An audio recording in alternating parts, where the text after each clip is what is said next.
dans notre quatrième conférence de la journée de ce Hello Jobs à l'Orange Vélodrome. Cette fois-ci, on va apprendre à travailler, on va apprendre autrement, on va découvrir les innovations, celles qui sont déjà en route, d'actualité, et puis celles qui viendront petit à petit compléter la panoplie des outils pour travailler dans les entreprises comme Orange, par exemple. J'ai plusieurs invités, pardonnez-moi, autour de la table qui vont se présenter à vous, avec qui on va échanger. Est-ce qu'on peut mettre la bonne slide? Peut-être si vous avez la bonne slide d'affichage pour les différents participants, pour qu'on soit vraiment à jour, puissiez tout savoir sur cette table ronde, travailler et apprendre autrement. Quelles innovations? On va passer 30 minutes à peu près, tout d'abord avec les intervenants, et puis on vous laissera la parole pour échanger. Avancez-vous, approchez-vous, venez, il reste quelques places encore devant assises dans le forum, et puis rapprochez-vous aussi. Ne nous laissez pas trop seuls comme ça, c'est hyper agréable.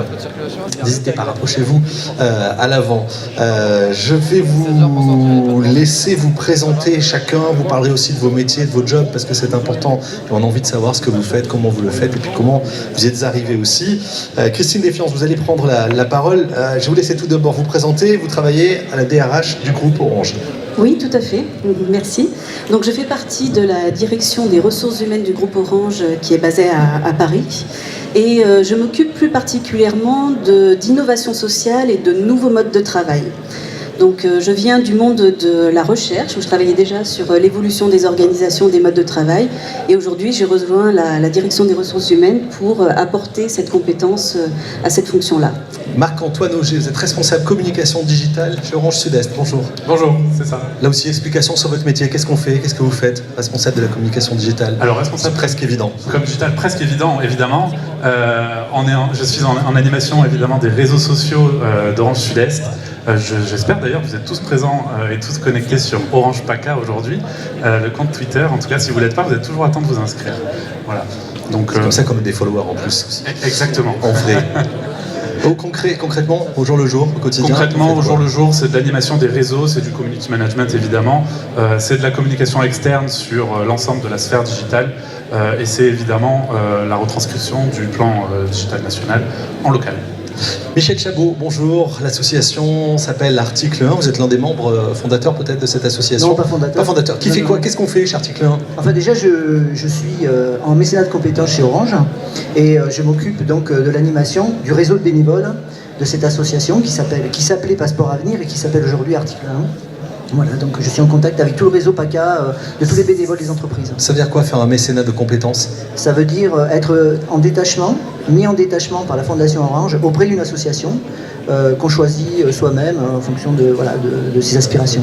C'est quoi l'objet de l'association Article 1? Alors l'objet de l'association Article 1, c'est de travailler sur l'égalité des chances. Et j'en parlerai un petit peu plus tout à l'heure. Ouais, on y reviendra après, d'accord. Et moi, c'est à vous présenter Maxime Dunègre, responsable du pôle développement managérial chez Orange France. Bonjour Maxime. Bonjour. Même question, qu'est-ce que vous faites? Oui, alors moi je suis à la direction du développement des compétences, à la DRH d'Orange France. Et j'ai la chance de m'occuper des projets d'accompagnement managériaux et transverses sur l'ensemble des territoires. Et d'autre part, et on va en parler peut-être un peu plus en détail là cet après-midi, j'ai aussi la chance de mener un projet sur l'apprentissage à l'ère du digital, mais je vous en dirai un petit peu plus tout à l'heure. Christine, on revient vers vous. Tout à l'heure, on parlait de télétravail, par exemple, parce qu'on parlait des femmes en technique ou dans les carrières managériales. C'est quoi les nouvelles tendances ou ce qui se fait, du reste, en termes de nouvelles actions pour travailler un peu différemment, les nouveaux modes de travail chez Orange? Alors les modes de travail, c'est un très vaste sujet. Vous avez évoqué le télétravail qui est un des axes forts. Et chez Orange, nous avons beaucoup de télétravailleurs réguliers ou occasionnels. Mais plus largement, ça va avec cette transformation de l'ère de la mobilité, où aujourd'hui, on le voit, on n'a plus d'unité de temps et de lieu dans le travail. Les espaces de coworking se multiplient. On voit qu'on est vraiment dans une logique où finalement, avec nos terminaux mobiles, on peut travailler de n'importe où, à n'importe quel moment. Et on peut faire aussi beaucoup de choses avec nos terminaux mobiles. Non seulement travailler, mais aussi se former, utiliser des services professionnels ou personnels. Et vous le savez, il y a une mixité toujours plus forte des temps personnels et des temps professionnels. Donc ce sont des choses qu'on intègre dans la façon dont on organise le travail chez Orange. Alors ça, c'est un seul thème, et il y en a encore beaucoup d'autres. Je vais essayer d'être très synthétique parce qu'on n'a pas beaucoup de temps, mais la collaboration. Les nouvelles formes de collaboration, aujourd'hui, c'est un sujet qui est extrêmement important. D'une part, parce qu'il y a de nouvelles méthodologies qui arrivent en permanence, auxquelles il faut s'acculturer. Je pense notamment aux techniques des méthodes d'agilité qui nous permettent d'être beaucoup plus rapides dans nos modes de travail, beaucoup plus efficaces dans la prise de décision, dans la façon dont on délivre également nos services et nos productions, et puis surtout la façon dont on travaille en transverse. Orange, c'est une très grosse entreprise et aujourd'hui, il est essentiel qu'on sache travailler entre différentes divisions, différents métiers et qu'on sache se connecter les uns aux autres. Donc on a beaucoup d'approches qui visent à développer ces modes de travail transverses. Est-ce que vous avez un mode start-up? Aujourd'hui, on parle beaucoup de ça. Partout, on se dit on travaille en mode start-up. D'abord, ça veut dire quoi? C'est-à-dire tellement de choses. Et qu'est-ce que ça veut dire pour vous? Et comment vous travaillez en mode start-up ou avec des start-up? Alors, les start-up, déjà, on travaille avec les start-up. On a plusieurs accélérateurs de start-up qui s'appellent des Orange Fabs, qui sont présents un peu partout dans le monde, partout où Orange est aujourd'hui implanté, que ce soit en Asie, en Europe, en Afrique. On a également des incubateurs et on finance des startups qui pour nous ont une activité importante vu notre cœur de métier. Et puis ce qui nous intéresse plus dans la fonction RH, c'est comment on apprend aussi à travailler avec ces startups. Ce sont des petites structures qui sont très réactives, qui travaillent de façon complètement différente de la grande entreprise avec ses process. Et donc apprendre à travailler avec eux, c'est important. Et s'inspirer aussi de ce qui fonctionne bien dans ces petites structures, c'est très important. Donc je pense notamment à un dispositif qui est assez emblématique chez Orange, qui s'appelle la Villa Bonne Nouvelle. C'est un espace de travail qui est basé à Paris. Vous en avez quelques exemples là sur les slides qui défilent. C'est un plateau d'environ 450 mètres carrés sur lequel il y a des équipes projets d'Orange qui viennent le temps d'un projet pour 6, 8 mois, 9 mois et qui travaillent en collaboration avec des startups, avec des indépendants, un peu en mode coworking, c'est-à-dire avec beaucoup de convivialité, beaucoup d'autonomie qui sont données aussi aux personnes pour organiser le travail comme elles le souhaitent et découvrir d'autres façons de travailler, être plus efficace et découvrir aussi le monde externe à Orange puisque on est très connecté à l'environnement externe de l'entreprise. Se dire aussi que être ensemble, en tout cas ça stimule, c'est stimulant, ça stimule la créativité, l'activité, c'est ça aussi l'idée?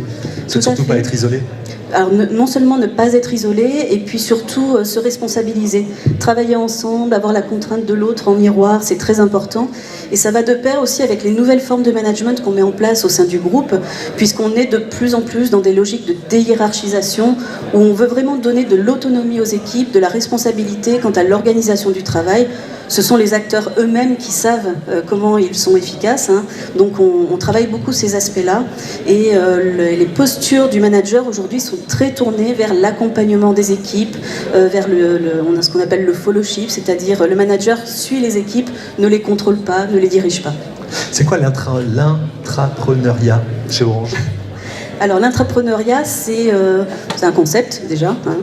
L'idée, c'est de favoriser la prise d'initiative des salariés d'Orange. Donc, comment faire en sorte que les salariés se sentent libres de prendre de l'initiative, de proposer des idées, et pourquoi pas, s'ils ont un projet qui est porteur, de le lancer. Ça veut dire qu'il faut être capable de libérer du temps, qu'il faut être capable de leur donner des moyens. Donc, on a un projet qui s'appelle OSE, qui signifie Osons, Osons la prise d'initiative, qui vise à développer cette culture justement dans l'entreprise. Et après, on a d'autres dispositifs également qui visent à accompagner des projets innovants proposés par les salariés. Je pense notamment à la Petite Fabrique. C'est un dispositif qui se destine plutôt à des cadres de moins de 30 ans. Et pendant 8 mois, ils ont la possibilité de lancer une idée, de la faire challenger, et si elle est retenue, d'aller jusqu'au bout, de la développer. Voilà. Marc-Antoine, c'est ce que vous avez fait, c'est ça? Tout à fait, exactement. Ouais, j'ai eu la chance d'y participer l'an dernier. J'ai eu la chance parce que c'était l'année de mes 30 ans, donc c'était juste sur le fil. La limite. Juste sur le fil, effectivement, c'est un programme qui est très très innovant. Et l'innovation de ce programme, il démarre dès le processus de sélection en fait, puisqu'on ne candidate pas avec une simple lettre de motivation et un CV. On ne candidate pas en étant recommandé par un manager ou quoi que ce soit. On candidate en répondant à un questionnaire qui vise à rechercher notre personnalité et à voir quelles sont nos aspirations, à faire bouger les lignes au sein d'Orange et voire même de notre personnalité propre. Donc je me souviens d'une question particulière, c'était si vous aviez une baguette magique, qu'est-ce que vous changeriez dans le monde d'aujourd'hui? Le monde au sens global, donc on sort vraiment de l'entreprise. Donc c'est vraiment la volonté de vérifier notre capacité à faire bouger les lignes en collaboration avec évidemment nos camarades, puisqu'on est un groupe de 30 personnes par promotion. Comment vous êtes accompagné? Par qui? Alors, on est accompagné par l'équipe ressources humaines d'Orange France, évidemment, en collaboration aussi avec une start-up qui s'appelle Ticket for Change. Donc, Ticket for Change, c'est une société qui est basée sur le principe de se dire que 94% des Français ont envie de faire bouger les lignes et veulent faire changer les choses dans leur quotidien. Et dans ces 94%-là, seulement 20% le font vraiment au quotidien. Donc eux, Ticket, ils se caractérisent comme vraiment le chaînon manquant, et donc comme étant l'entreprise qui vient apporter cette particularité-là. Vous le voyez comme une formation? Alors pas du tout, c'est pas une formation en tant que telle. Le programme, il est vraiment, il se déroule vraiment d'une manière très originale, puisqu'on n'est pas dans une salle enfermée à répondre à des QCM ou à écouter un intervenant toute la journée. Si on fait la chronologie, ça ressemble à quoi? Alors si on fait la chronologie, en fait il y a 3 étapes. Une première étape, c'est une étape d'inspiration. Donc c'est une étape dans laquelle on va vraiment sortir de l'entreprise, on sort complètement de notre cocon orange et on va à la rencontre des start-upers. Et on parlait tout à l'heure de la Villa Bonne Nouvelle, on a passé un certain nombre de temps là-bas à la rencontre de ces jeunes gens qui sont à l'origine de projets collaboratifs. On rencontre aussi d'autres personnes inspirantes, des grands chefs d'entreprise. Je repense aux dirigeants de la Poste, on a rencontré les gens de chez Thales aussi. Donc c'est vraiment cet univers-là qu'on est amené à rencontrer dans cette phase-là. Ça, c'est l'ouverture au monde extérieur. Exactement, c'est vraiment l'ouverture. On sort de l'entreprise, on se projette. Ouais, exactement. Et ensuite, on a une phase d'introspection. Une phase vraiment dans laquelle on va se recentrer sur nos aspirations vraiment concrètes, ce qu'on recherche professionnellement et personnellement. Donc ça va de différents exercices. On a des intervenants qui viennent nous accompagner, des premières bases du yoga jusqu'à la construction d'un blason personnel. Donc voilà, c'est une étape assez inspirante et assez atypique dans le processus. Et ensuite, on a une phase d'action, évidemment, une phase d'action dans laquelle on va se regrouper par petits groupes de 3-4 personnes en fonction des aspirations qui seront remontées des différentes des 2 premières phases en fait, et dans laquelle on va se regrouper autour de thématiques. Alors ça va du bien-être au travail jusqu'à le cœur de la relation client, en passant par la santé. Enfin, c'est divers et varié, et ça nous permet de nous regrouper sur ces thématiques-là. Voilà. L'idée, c'est de travailler le projet ensemble, quand même, de le porter, exactement, tout le long. Exactement, c'est le principe aussi de l'intrapreneuriat. Effectivement, c'est une volonté personnelle, mais qui peut être accompagnée avec d'autres personnes. On n'est pas seul dans notre univers et dans notre volonté. Donc nous, pour notre part, on a décidé de travailler sur un projet en particulier qui est parti d'un constat assez simple, qui est de se dire que chez Orange, on a beaucoup de sites, on a beaucoup de lieux de travail différents. Et quand on est en position de travail transverse, on est amené à se déplacer de manière assez régulièrement sur ces différents sites pour rencontrer nos interlocuteurs. Et le problème, c'est que quand on va sur d'autres sites qui ne sont pas les nôtres au quotidien, avant ou après avoir rencontré notre interlocuteur, on est souvent en recherche d'espace pour se poser, ne serait-ce que pour écrire un mail ou pour envoyer un document, ou ne serait-ce que pour rencontrer d'autres salariés. Et donc ces espaces-là, ils ne sont pas du tout identifiés dans notre SI chez Orange, et on s'est dit que ça pouvait être une bonne façon de les identifier au travers d'une application communautaire. Et en même temps, ça pouvait aussi répondre à un certain nombre d'exigences de l'entreprise face à la multiplication des sites que l'on a chez Orange. Il y a un jury, après, il y a une sanction? Ou est-ce qu'on suit tous les projets, finalement, et dès que vous êtes passé? Non, évidemment, il y a un jury, et ça fait partie de l'enjeu. Il y a un jury qui est le comité de direction d'Orange France. Donc on travaille toute l'année pour pitcher devant ce comité-là. Et on a seulement 2 minutes pour pitcher notre idée et notre projet devant Fabienne Dulac et les membres de son équipe. Donc on a une certaine pression à présenter ce projet et puis une certaine frustration parce qu'on a travaillé toute l'année dessus. Puis on n'a que 2 minutes. Heureusement, juste avant, on a la possibilité de présenter une petite vidéo qui présente notre projet.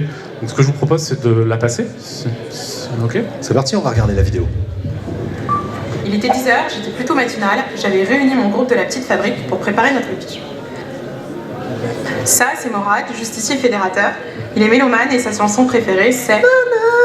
Il est en C3P à l'Uni Montpellier, toujours à la recherche du soleil, c'est le créatif du groupe. Tiens, salut Olivia. Il fait pas très beau aujourd'hui, hein.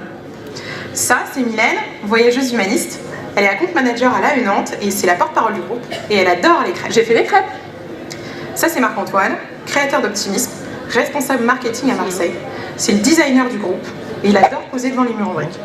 Wow, t'es matinale ce matin. Ouais, 10h30, je suis un peu en avance. Il m'a regardé, je l'ai regardé, il m'a regardé, je l'ai regardé. Elle, c'est moi, je suis connectrice d'énergie, chef de projet à la com, la rédactrice de l'équipe, et la peinture, c'est ma passion.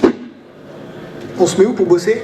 De toute façon, on ne sait jamais où s'installer quand c'est pas prévu. Oui, mais ça c'était avant qu'on pense à développer Franklin, une appli qui va nous permettre de trouver des espaces de travail alternatifs dans tous les bâtiments du groupe. En fait, on s'est regroupés parce qu'au début, on avait tous envie de travailler sur le bien-être au travail. Marc-Antoine et Mylène à travers la mobilité RH en interne, Olivia et Morale sur les nouveaux modes de travail et les échanges interservices.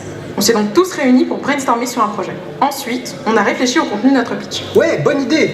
Ça vaut bien une petite crêpe. Bonjour à tous, moi c'est Mylène, on aurait besoin d'un petit million pour notre appli. C'est peut-être un peu beaucoup là. Bonjour à tous, Mourad, This application is a new revolution. Voilà, Mourad, tu vois grand. Bonjour, je suis Marc-Antoine, et moi je Stop, voudrais... c'est fini, on avait 2 minutes. Bon, c'est pas gagné, je pense que le mieux c'est qu'on en parle avec nos tripes, parce que ce projet, on l'a imaginé et on y croit vraiment.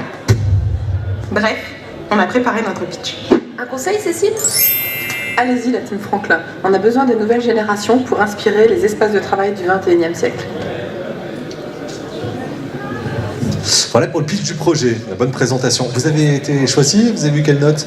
Oui, on a eu quelle note? On a eu la très grande chance et la grande fierté d'avoir le vote de Fabienne Dulac, donc la directrice d'Orange France, ce qui a été une immense satisfaction. Vous imaginez quand on a vu sa directrice de cabinet venir voter pour nous. Et en contrepartie, tout de suite après, Pression. on s'est dit... Ouais, pression tout de suite, immédiatement, forcément. Parce qu'on s'est dit que là, pour le coup, il fallait aller jusqu'au bout du projet, qu'on allait retourner dans nos activités au Vous étiez quotidien. prêt à faire une appli, à développer une appli? Eh ben pas du tout, parce qu'on ne s'y connaît pas du tout en application. Et vous avez fait ça comment?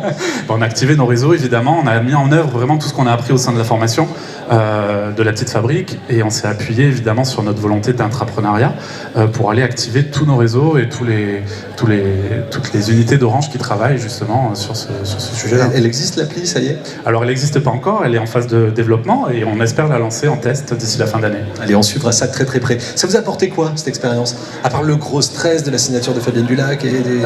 Ouais. Non, c'est une sacrée aventure. Ouais, c'est une sacrée aventure, ça m'a permis de me recentrer sur mes premières aspirations personnelles et professionnelles, parce que depuis j'ai changé de job. Vous avez vu dans la vidéo, j'étais plutôt du côté marketing, là je suis maintenant responsable com digital.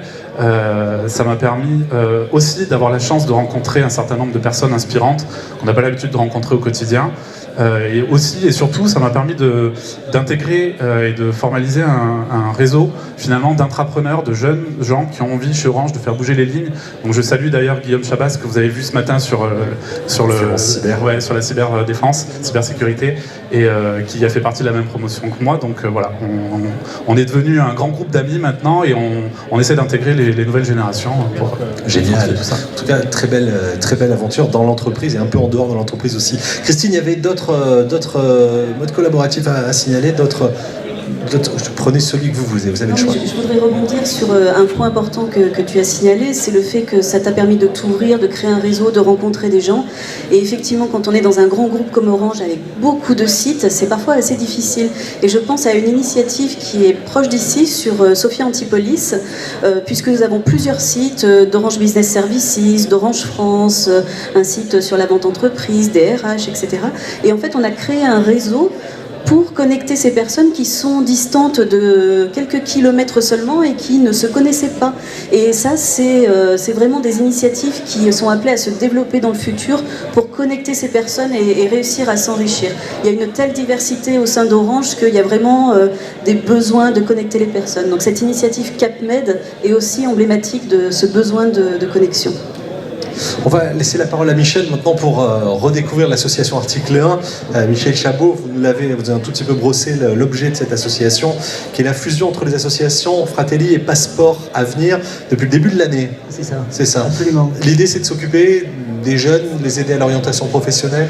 Alors, l'idée, c'est déjà, ce qu'il faut savoir, c'est que pour les gens qui sont ici, qui sont d'Orange, qui connaissent bien l'association Passeport Avenir, voilà, il faut leur expliquer que c'est une association qui vient de fusionner avec Fratelli et qui s'appelle, comme vous l'avez dit... Désormais, Article 1. Article 1.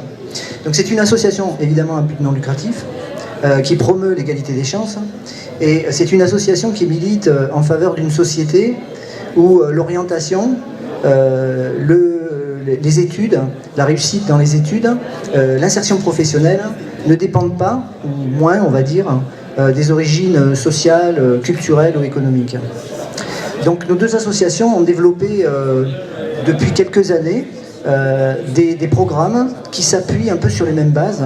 En fait, c'est tisser des liens entre des jeunes issus de milieux modestes et des volontaires et des bénévoles, il y en a dans cette salle, issus du milieu professionnel, qui souhaitent partager leur savoir, leur expérience et leur engagement.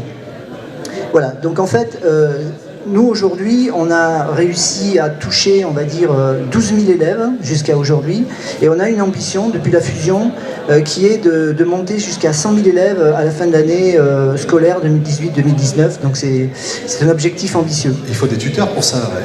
Absolument. Ouais. Voilà, alors, vous avez du mal à recruter ou pas à en trouver? Oui, vous avez pléthore de profils et de talents? Oui, on a un peu de mal à trouver des tuteurs. Alors c'est parce que peut-être on communique pas assez. Donc aujourd'hui, vous me donnez l'opportunité d'en parler, donc c'est formidable.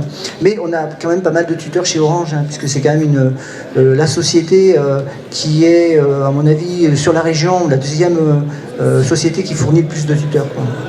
Voilà. L'outil Inspire. On va parler maintenant de l'outil Inspire. Oui. Il a fallu réfléchir, le fabriquer, l'inventer. Ça a pris 4 ans pour imaginer cet outil. Absolument. C'est un outil qui est le fruit de 4 ans de recherche. Donc on est parti en fait de notre expérience terrain. C'est-à-dire que lorsque nous arrivions dans les lycées et qu'on menait des ateliers avec les jeunes, ces jeunes étaient très motivés, très marqués par le témoignage des étudiants qui venaient à leur rencontre. Donc en fait on est parti du constat que finalement il n'y a rien de tel que l'inspiration par les pairs. Voilà. Et donc on a développé cette plateforme digitale qui nous a permis, et c'est d'ailleurs la question que vous me posiez tout à l'heure, qui nous a permis d'avoir cette ambition de 100 000 élèves, puisque maintenant nous avons un outil digital qui permet de démultiplier nos actions. C'est l'outil qu'on a affiché à l'écran, hein, vous l'avez, ça y est. Voilà, ça c'est le point d'entrée, c'est la page d'accueil. Absolument. Donc si vous voulez, on peut peut-être en montrer une petite démonstration. On va essayer de se synchroniser avec Héloïse. Alors on va rentrer dans Inspire. Alors en attendant, ce que je peux dire, c'est que c'est un outil qui a été labellisé par le ministère de l'Enseignement supérieur et de la Recherche depuis février 2018. Donc en fait, c'est un outil qui vient un peu en amont de Parcoursup. Tout le monde connaît Parcoursup, hein, c'est le nouvel outil qui a remplacé APB. Voilà, donc en fait, je vais essayer de vous montrer rapidement avec Héloïse comment ça se passe. Alors ça, c'est le test d'orientation personnalisé. Absolument. Et puis on peut aussi poser des questions. D'ailleurs, on peut aussi échanger avec des étudiants sur les filières qui sont proposées. Alors on remplit, il y a une vingtaine de questions, c'est ça pour commencer? Ouais, c'est ça, il y a une vingtaine de questions. Donc à la fois sur les préférences disciplinaires, on demande à l'élève quelle est son option en terminale, on lui demande d'inscrire un petit peu les moyennes dans chacune des matières, s'il aime la matière, s'il n'aime pas. On lui pose un peu des questions aussi sur ses activités extra-professionnelles, donc je vais aller un peu moins vite, voilà, là pour l'instant on est encore sur les matières, voilà. Là on est sur les questions extra-professionnelles, ensuite on lui demande dans quel cursus il se voit l'année prochaine. Et pour terminer, on lui demande un peu de quelle manière il aime être accompagné pendant ses études. Est-ce qu'il aime bien être coaché? Est-ce qu'il préfère être plus autonome, etc. Et à partir de là, il y a un calcul qui se fait. Donc normalement, on doit voir le petit... ça y est, il est passé. Il est passé, ça y est, d'accord. Ça allait super vite. C'est allé super vite, effectivement. Et donc, c'est un outil puissant, hein, vous l'avez remarqué. Et donc, on obtient un classement des pistes, des 96 pistes de la base, par ordre de pertinence. Alors, sur quoi on se base pour classer ces pistes par ordre de pertinence? On se base sur une base de données nationale, en fait, qui contient, on va dire pas tous, mais en tout cas un grand nombre de profils et de parcours d'étudiants qui sont déjà dans ces filières. Donc en fait, ça nous permet de prendre en compte l'aspect sélectivité des filières.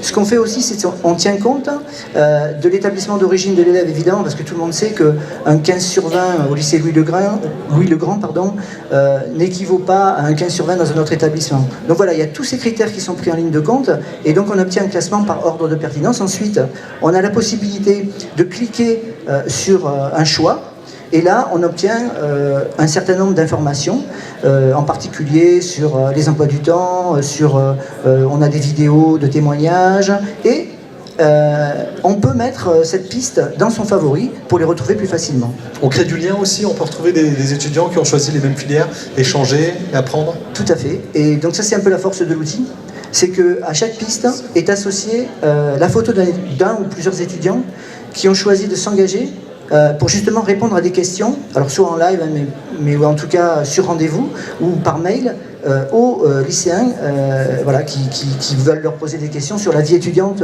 au sens large. Hein. Ce sont eux que vous appelez les éclaireurs, c'est ça? Ouais, on les appelle les éclaireurs. Donc ce sont des étudiants qu'on recrute et à qui on demande de s'engager. Donc en fait, pour recruter... Vous allez les chercher comment? Alors on va les chercher de plusieurs manières. Alors d'abord, on a mis en place un réseau de personnes dans chaque région qui sont là pour recruter ces éclaireurs, pour aller faire de la com, de la pub, et les recruter et animer ces réseaux. Donc ici, nous avons l'animateur de la région PACA, qui est Jordi. Donc si certains veulent le contacter, il n'y a pas de problème. On s'appuie aussi sur les réseaux sociaux, évidemment, puisqu'on communique beaucoup à travers les réseaux sociaux.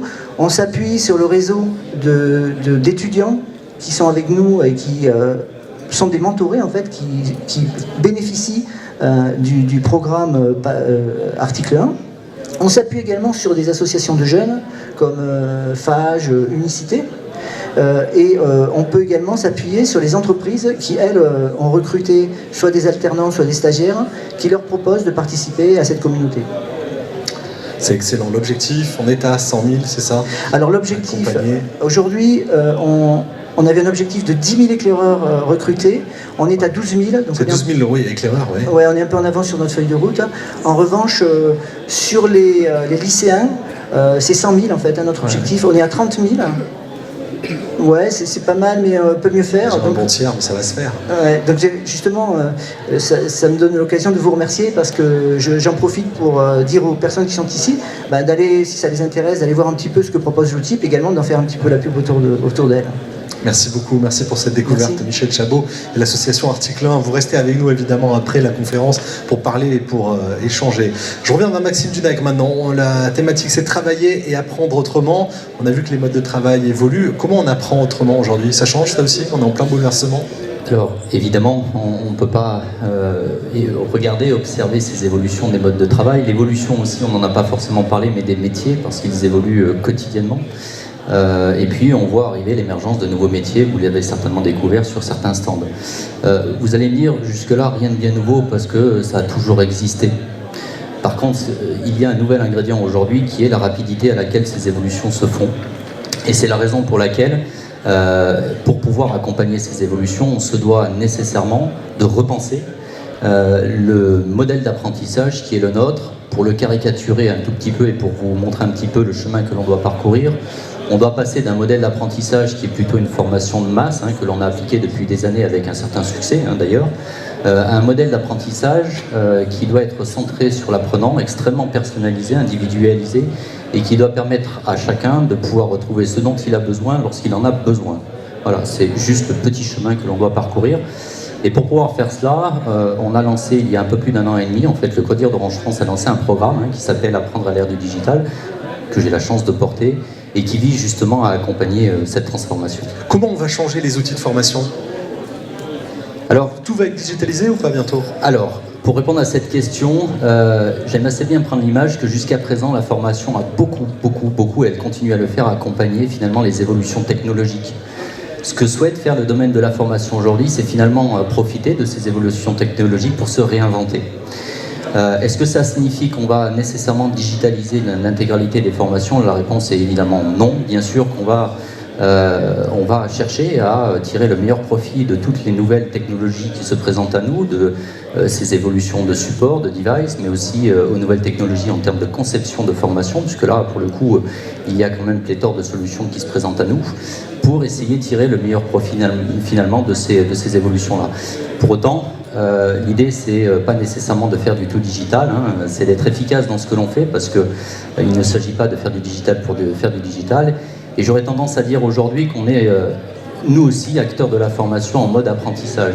Ce qui signifie qu'on lance de nouvelles choses, on réussit parfois, on se trompe, mais surtout, tout le temps, on apprend. Et c'est ce qu'on est en train de faire actuellement sur le sujet. Donc la réponse est évidemment non, on ne digitalisera pas tout, parce qu'on a quand même un petit slogan chez nous, qui est être digital et l'humain gardera une part très importante dans l'accompagnement.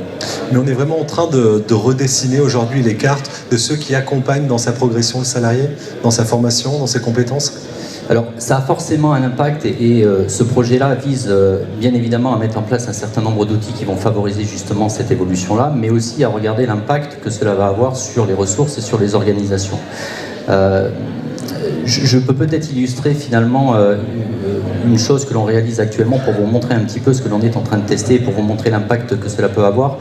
On a déployé très récemment sur un périmètre un outil qui est fabuleux, qui s'appelle Klaxoon, et qui permet finalement de revisiter complètement la façon dont on va pouvoir apprendre en présentiel avec un formateur, mais aussi apprendre lorsqu'on est en déplacement, lorsqu'on est à distance, et ça on sait que c'est un enjeu extrêmement fort pour nous, et puis surtout de façon extrêmement ludique. Donc voilà, c'est une illustration parfaite de ce que l'on est en train de tester et ce sur quoi on est en train d'apprendre pour voir quelles sont les meilleures solutions que l'on va pouvoir mettre en œuvre. Voilà.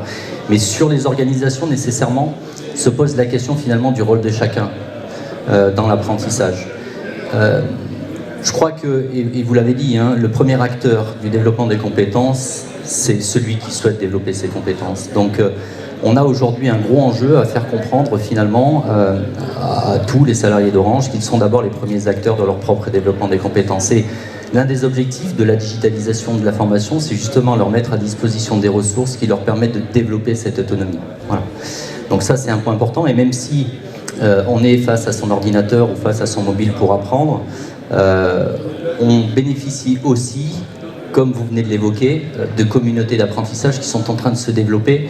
Parce qu'on part aussi du principe que finalement, le modèle va changer dans le sens où, jusqu'à présent, je vais le caricaturer un tout petit peu, mais le modèle de transmission du savoir, que l'on connaît d'ailleurs depuis notre plus jeune âge, c'est le sachant qui va très largement diffuser son savoir auprès d'une population qui va être assise en face de lui et que l'on va écouter religieusement. Or, aujourd'hui, nous, on a un principe de base qui dit qu'aujourd'hui, tout le monde développe et détient des connaissances et des compétences qui peuvent très facilement mettre à disposition d'un collectif. Et c'est ça qu'on bouleverse complètement, il y a la hiérarchie de la compétence. Alors, ça bouleverse totalement la hiérarchie de la compétence dans le sens où aujourd'hui, on va s'appuyer sur 4 acteurs. Un acteur digital que sont toutes les technologies que l'on est en train de mettre en place et les ressources que l'on met à disposition, c'est un acteur non neutre, hein, c'est une ressource. Et puis 3 autres acteurs majeurs que sont celui qui va chercher à développer les compétences, je viens de l'indiquer, mais aussi 2 autres acteurs clés là-dedans. Le manager, on ne peut pas l'oublier sur le sujet, et on est en train effectivement de revoir l'intégralité de la position du manager face au développement des compétences de ses collaborateurs, et c'est un acteur qui doit devenir majeur dans l'accompagnement. On le voit aujourd'hui, le manager doit être un facilitateur, il doit favoriser le développement des compétences, il doit l'encourager, il doit mettre à disposition toutes les ressources, le temps nécessaire aux salariés pour qu'ils puissent se développer dans leur activité, mais peut-être pas que. Hein. Ça, c'est le 3e acteur important. Et enfin, le 4e, non neutre, celui sur lequel on s'est appuyé majoritairement depuis des années, que sont nos experts du domaine de la formation qui maîtrisent parfaitement les métiers et qui, depuis des années, accompagnent toutes les transformations et tous ces acteurs du terrain. Et là, pour le coup, on a un vrai enjeu avec ces acteurs-là parce qu'ils sont clés dans cette transformation. L'enjeu, il est d'abord de professionnaliser ces acteurs pour qu'ils soient en capacité de pouvoir s'approprier ces nouvelles méthodes d'apprentissage et pouvoir en tirer le meilleur bénéfice. Ça, c'est un point extrêmement important. Et puis aussi développer un partenariat, un vrai partenariat entre le manager et l'apprenant pour que l'apprentissage soit le plus efficient possible. Jusqu'à présent, c'était plutôt lui qui prenait le relais du développement des compétences. Demain, il doit être un partenaire du développement des compétences, ce qui signifie que son terrain de jeu va peut-être s'élargir un tout petit peu. Il ne restera peut-être pas nécessairement dans son domaine d'expertise, ou alors son domaine d'expertise risque d'évoluer vers de l'expertise de la pédagogie plus que du métier. Et pour le coup, il saura s'appuyer sur des experts que sont toutes ces personnes qui pratiquent le métier au quotidien. Donc on est en train de revoir l'intégralité, effectivement, au travers des métiers, des référentiels de ces métiers-là, de l'organisation apprenante que l'on souhaite mettre en place. Merci beaucoup pour vos interventions. Merci à tous les 4. Je viens vers vous. Est-ce que vous avez des questions? Est-ce que vous avez envie d'interroger nos experts, les personnes qui ont participé à cette conférence? On a des micros pour vous sur cette thématique, travailler, apprendre autrement, sur les innovations.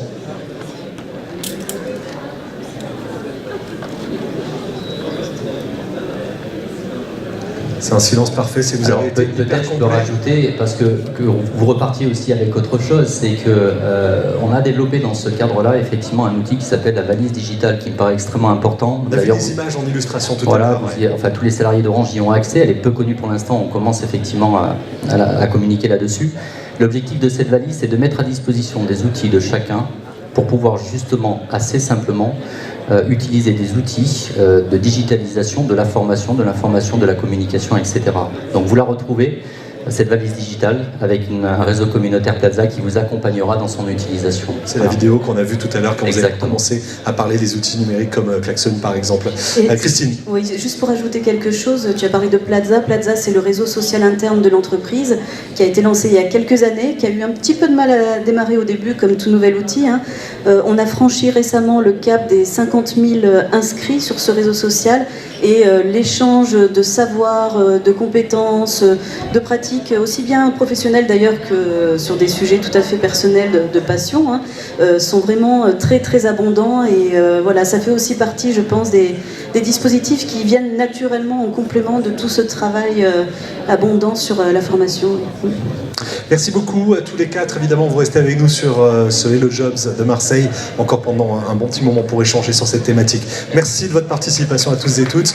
Merci aux équipes techniques pour les conférences et merci Héloïse pour la préparation de cette dernière conférence de l'après-midi. Mais le forum Hello Jobs continue encore jusqu'à 17h ici à l'Orange Vélodrome.